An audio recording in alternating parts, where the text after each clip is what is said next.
Bonjour à tous, eh bien on se retrouve aujourd'hui pour un nouveau petit tuto. Alors on va commencer du coup par voir Photoshop.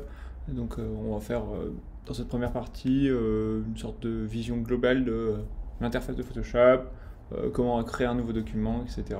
Donc on commence tout de suite par eh bien, le lancement du logiciel. Donc quand on lance le logiciel, à chaque fois on a exactement cette partie-là. Ici la possibilité de créer un nouveau document. Là, des petits tutos si on a besoin, nos fichiers sont en dessous. Donc on va commencer par créer un nouveau document. Le raccourci c'est commande et N comme Noémie. Et puis une fois qu'on est là-dessus, on va pouvoir créer du coup notre nouveau document. Donc ça va nous donner ce petit panneau-là. Ce petit panneau comprend donc tous les fichiers récents qu'on va retrouver ici du coup. Ensuite, des fichiers enregistrés si on a besoin, en fait, tout simplement d'utiliser une taille particulière d'une affiche, par exemple, qu'on voudrait refaire tous les mois, tous les 2 mois, peu importe. Ensuite, les formats photographiques, les formats d'impression, donc A4, etc. Sachant que à chaque fois, il y a ici affiché tous les paramètres, et donc il nous propose la 5, la 6, etc., les B, les C. Voilà, tout un global. L'illustration, donc genre carte postale. Le web, bon bah ça c'est les formats web, 1920 par 1080. Voilà, tout simplement, les grands sites internet, la base. Le format mobile, et enfin, format vidéo 4K, etc. etc. Bon, sachant que dans tous les cas, on peut créer un format personnalisé si on a besoin. Donc là, je vais me mettre en impression A4, ce sera très bien. Ici, du coup, on va pouvoir choisir sur la partie droite, choisir le nom de mon élément. Je vais l'appeler tuto, voilà, ce sera très bien. La largeur, donc 21-29-7, c'est la base de la 4. Si jamais on veut l'avoir en portrait, bah, on ne fait rien parce qu'en l'occurrence, c'est déjà cliqué. Si on veut l'avoir en paysage, on va cliquer ici. Et du coup, elle passe en paysage, tout simplement. La plan de travail, pour le moment, on ne va pas s'en occuper. Ici, la résolution. La résolution, il faut savoir que on a la possibilité de changer du coup cette résolution là. La résolution, grosso modo, c'est la quantité d'informations, et en l'occurrence 2 pixels, qui sont inclus dans chaque centimètre, ou en tout cas dans une unité de mesure en distance. Donc là, c'est exprimé en pixels par pouce en français, donc PPP. Si vous voyez 300 PPP, ça veut dire pixels par pouce. En anglais, ça se dit dot per inch, donc c'est dpi. Donc souvent, pardon, on va parler de 300 dpi. Voilà, si vous voyez 300 dpi, je vais vous l'écrire juste après. Et bien ça veut dire que c'est la résolution. Pour la résolution, petit point un peu plus théorique, il existe 2 types de résolution qu'on va utiliser assez fréquemment, qui sont en l'occurrence là le 300 dpi et le 72 dpi. 300, donc c'est pour la partie impression. Dès que vous voulez faire une affiche ou peu importe quoi qui va être imprimé, on va l'exporter du coup au final en 300 ppp, quoi, dpi. À l'inverse, si on a besoin d'un format web plutôt, donc c'est-à-dire affiché par exemple en bannière ou en post Instagram, on mettra plus une résolution de 72 dpi. Tout simplement parce que grosso modo 300 ça va être beaucoup plus lourd en quantité d'informations, donc votre image va être plus longue à charger, tout le monde n'a pas encore la fibre, donc forcément ça va être un peu compliqué.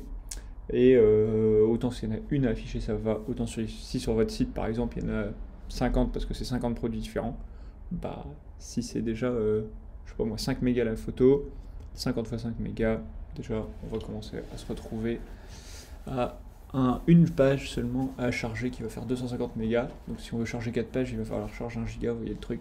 Ça commence à pomper pas mal. Donc voilà, 72 pour le web, 300 pour l'impression. Sachant qu'on va essayer de pas aller en dessous, qu'on peut aller en dessous, enfin entre les deux, hein. Pour le web, en dessous de 72, ça va se voir. Et pour l'impression, en dessous de 240, ça commence à réellement se voir. Idéalement, si vous pouvez ne pas aller en dessous des 250, ce sera bien. Si vous pouvez pas, mais on en reparlera un petit peu plus quand on travaillera sur InDesign pour le coup. Là, ce sera un peu plus efficace. Ou en tout cas, ce sera plus parlant. Ensuite, le mode colorimétrique, il existe plusieurs modes de colorimétrique. Le premier, c'est ce qu'on appelle le RVB, donc rouge, vert, bleu. En anglais, ça se dira white, green, blue, donc RGB. Donc, voyez, si vous voyez RGB, bah, c'est pour RVB en fait tout simplement. Quand on va cliquer dessus, il y en a plusieurs qu'on pourra utiliser. Essentiellement, nous on utilisera soit le niveau de gris, donc ça va être des teintes qui vont aller du plus blanc au plus noir, et le CMJN pour cyan, magenta, jaune et noir. En anglais, ça s'écrira CMYK pour du coup cyan, magenta, yellow pour le Y et black pour le K, puisqu'il y avait déjà B pour blue. Donc voilà, CMYK, c'est cyan, magenta, jaune et noir. Pareil, du coup, deux modes colorimétriques, un qu'on utilisera plus pour l'impression, un qu'on utilisera plus pour le web. Je vous l'expliquerai quand on verra les couleurs. Le RVB, c'est pour le web. Le CMJN, c'est pour l'impression. Ce sera toujours comme ça. Donc là, par exemple, si je veux... Bon, non, là, je vais travailler sur du RVB, puisque c'est juste le format. Je vais vous montrer un petit peu ce que ça donne. Donc on va rester sur RVB. Je ne voudrais pas l'imprimer. Si je voulais l'imprimer, CMJN obligatoire. Et voilà, donc là, ça va être la couleur de l'arrière-plan, c'est-à-dire qu'on va travailler sur une feuille blanche. Les options avancées pour le moment, donc tout ce qui est là, on n'en aura pas besoin. On va faire créer, et là, on arrive sur notre première page, qui est ici. C'est notre petite page en paysage, et voilà. J'en ai pas besoin. Et c'est tout pour la création de documents. Une fois qu'on est ici, eh bien, on va tomber du coup sur l'interface classique de Photoshop. Alors, je vais redimensionner ma page parce qu'elle est un tout petit peu trop petite, enfin trop grande, pardon. Hop, voilà. Sinon, vous ne voyez pas en fait. Donc là, vous voyez mieux. Donc c'est parti là. Je vais peut-être pas en avoir besoin tout de suite. Je vais pouvoir le laisser sur le côté. À savoir, hein, du coup, il y a les petites flèches ici en haut si on a besoin de ouvrir ou fermer le panneau.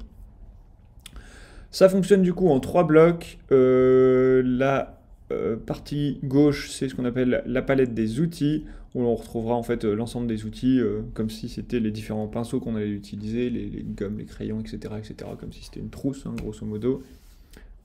L'ensemble des actions qu'on pourra utiliser. Ensuite, sur la partie haute, ça va être les options de chacun de ces outils. Donc si on va utiliser un pinceau, il existe plein de pinceaux différents. Bah, voilà, on va pouvoir modifier quel type de pinceau on utilisera. C'est pas exactement ça, mais dans l'idée, ce sera ça. Et dernier point, sur la partie droite, ce sera les options du document. Donc tout simplement la gestion colorimétrique, tous les réglages, le format du document, les informations, etc., l'historique, le nuancier, tout ça, on le retrouvera sur la partie droite. Et bien écoutez, je pense que c'est pas mal pour cette première introduction. On se retrouve du coup dans un prochain petit tuto pour vous expliquer les premiers outils. En attendant, je vous dis bonne journée, à la prochaine, prenez soin de vous, ciao.